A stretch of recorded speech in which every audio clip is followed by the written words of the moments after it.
Welcome to the deep dive. Today, we're really getting into the weeds on buying your very first home. Yeah, it's a big step. Huge!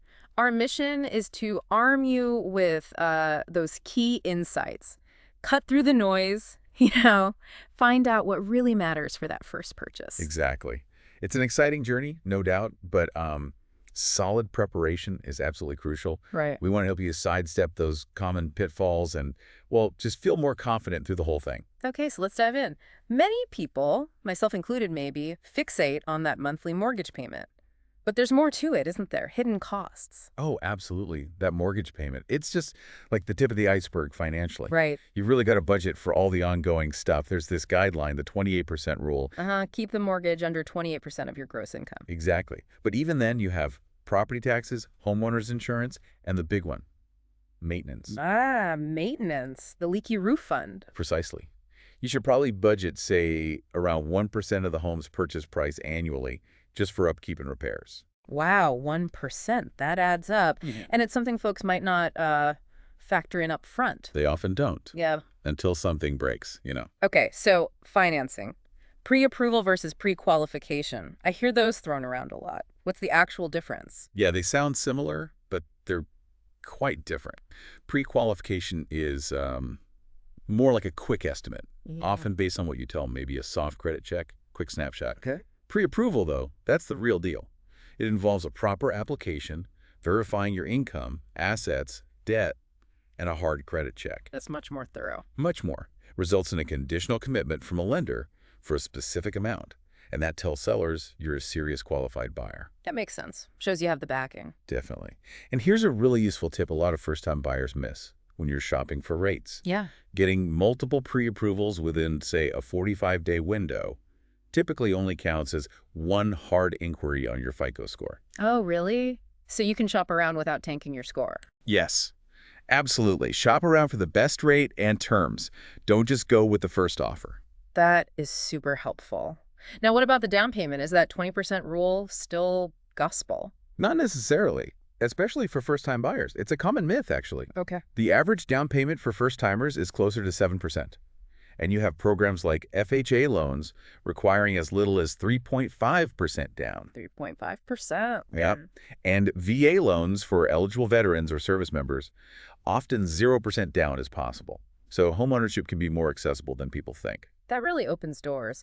But there's more upfront cash needed than just the down payment, right? Closing costs. Exactly. Closing costs are another layer. These are fees due at closing on top of the down payment. What do they typically cover? What kind of percentage are we talking? Usually they run about 2 to 5% of the total loan amount. It covers things like the appraisal fee, loan origination fees, title insurance, recording fees. Yep. Quite a list. 2 to 5%. Okay, need to budget for that too. And earnest money. Where does that fit in? Right. Earnest money. That's your good faith deposit when you make an offer, usually 1 or 2% of the sale price. And you get that back. Well, typically it gets credited towards your down payment or closing costs when the deal actually closes. It basically shows the seller you're serious about buying. Got it. Okay, finance is understood, more or less. Now, building the team. Your Yeah. agent. What should you look for? Ah, yes, your agent. Super important. They shouldn't just be opening doors. Right, not just a tour guide. No, you need an advocate. Someone who knows the local market inside out, spots potential issues with a property, and, crucially, puts your interests first. And how are they usually paid? That confuses people. It does. But typically, the buyer's agent's commission is paid by the seller from the sale proceeds. So their expertise often comes at no direct out-of-pocket cost to you as the buyer. That's a key point. So you get expert help often without directly paying for it. Any pitfalls there? Well, be a little wary of dual agency. That's where one agent tries to represent both the buyer and the seller. Sounds like a conflict of interest. It absolutely can be. It's hard to truly advocate for both sides simultaneously. Best to have someone solely focused on you. Good advice. Okay, 2 more terms. Home inspection and appraisal. They both involve checking the house, right? They do, but for very different reasons. The home inspection is for you, the buyer. My peace of mind. Exactly. Yeah. A qualified inspector checks the structure, roof, plumbing, electrical, HVAC. Looking for problems, big or small, that could cost you later. Don't ever skip the inspection. Okay, noted. Don't skip it. And the appraisal. The appraisal is primarily for the lender. They hire an appraiser to determine the fair market value of the home. To make sure they aren't lending more than it's worth. Precisely. They need to ensure the property is sufficient collateral for the loan amount you're requesting. Makes sense. So inspection protects me, appraisal protects the bank. You got it. All right, let's say you've got the finances sorted, the team in place, found the house. Now, making the offer and negotiating, how do you approach that smartly? It's less about emotion, more about data. Base your offer on comparable sales, market conditions, what the data says it's worth, not just the list price. Right, be objective. And a good agent helps here. They might use what some call a push, pull, and persist approach. Push, pull, persist. Tell me more. Well, they push using that market data to justify your offer. They persist on the terms that really matter to you. And crucially, they know when to advise you to pull back or walk away if the deal isn't right. So being willing to walk away is actually leverage. Huge leverage. Yeah. It shows you're negotiating from a position of strength, not desperation. Aim for a win-win, but protect your interests. Okay, and contingencies, those sound important. Like safety nets? Absolutely, your safety net. Contingencies are clauses in your offer that state the sale is conditional upon certain things happening. Like what?